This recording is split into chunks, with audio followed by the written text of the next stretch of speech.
Voilà, utilisation de StackScript avec CC 2015. Intérêt de ce logiciel, c'est de réencoder, c'est d'exporter plutôt, rapidement un montage en 4K ou en UHD, comme vous préférez, et cela avec une bonne qualité, à condition d'avoir une carte NVIDIA GTX 960. Sinon, avec d'autres cartes, évidemment, on peut très bien faire un encodage en H264. L'intérêt est beaucoup plus limité, l'encodeur de main concept étant aussi efficace. Alors, d'abord, je vais mettre sur le chutier une séquence, enfin, un rush 4K. Mettons, je vais prendre 91, voilà. Je vais ouvrir une séquence adaptée, c'est-à-dire je clique, voilà, ici c'est mon chutier, c'est-à-dire là c'est un peu le bordel parce que, étant donné que je travaille d'habitude sur deux écrans, j'ai ramené sur un seul écran. Alors ici, clic de droite sur la souris, sur la vidéo qui a été mise dans le chutier et nouvelle séquence à partir de l'élément. Alors, nouvelle séquence à partir de l'élément, eh bien, vous avez une séquence qui s'adapte aux propriétés de votre rush. C'est-à-dire, s'il est en 4K et 25p, cette séquence se met en 4K 25p stéréo si c'est stéréo. Donc, il n'y a aucune manipulation supplémentaire pour paramétrer CC de 2015. Ceci est bien entendu très pratique. Alors maintenant, bon, évidemment, je ne fais aucun montage. Le but, c'est de montrer une exportation uniquement. Alors, supposez que le montage ait été fait et que j'exporte ce qui est là. C'est-à-dire, là, je vais exporter pour 30 secondes. Ça va être très court. Alors, fichier, exportation, média. Alors, je suis déjà sur FrameServer parce que je l'ai déjà fait. En principe, quand je fais une exportation, je suis sur H264. Voilà, normalement, c'est comme ça que j'exporte. Alors là, évidemment, vous choisissez le format, et vous prenez Advanced Frame Server qui a dû être installé auparavant. Savoir d'ailleurs que StackScript fonctionne indépendamment de CC 2015 si on veut aussi. Alors l'intérêt ici, c'est d'exporter directement, en HVT, en HVC ou en H265 directement à partir du montage de Premiere. Alors l'audio, alors n'oubliez pas de cocher l'audio. La vidéo, bon, on peut laisser RGB 24, il n'y a pas de problème, mais audio, il faut penser à venir cocher l'audio. What audio as PCM assemble in SyncPost à vie. Sinon, vous risquez de ne pas avoir d'audio.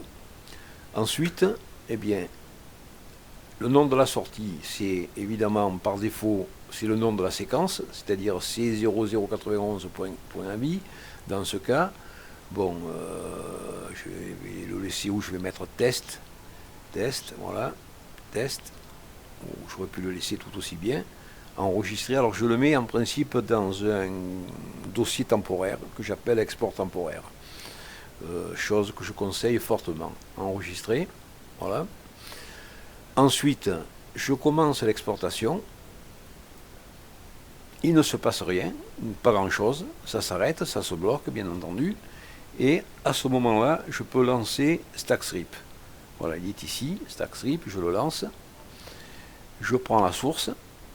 Je clique sur source, sur single file, simple fichier si vous préférez. Le voilà, mon test à vie, ici, je double-clique. Qu'est-ce qu'il me demande?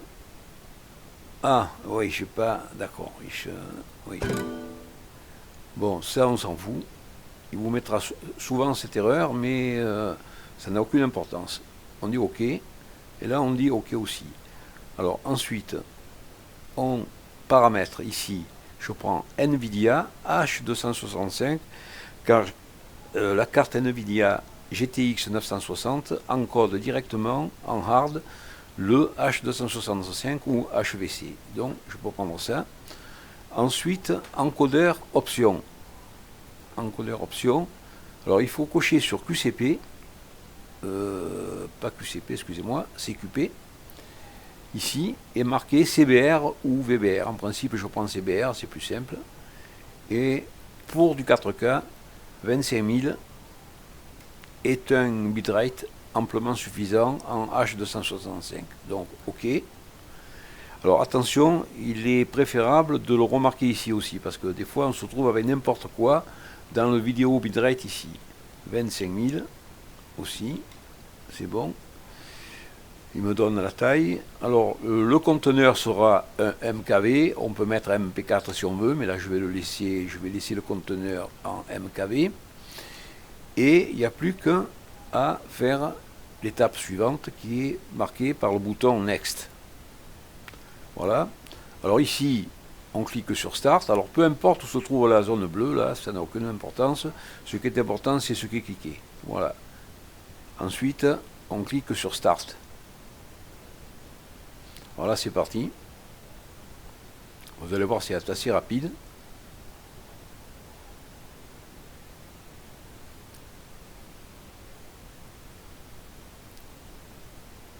Voilà. Là, je suis à 10, 11, 12, 13, 13,44 FPS, 14 FPS.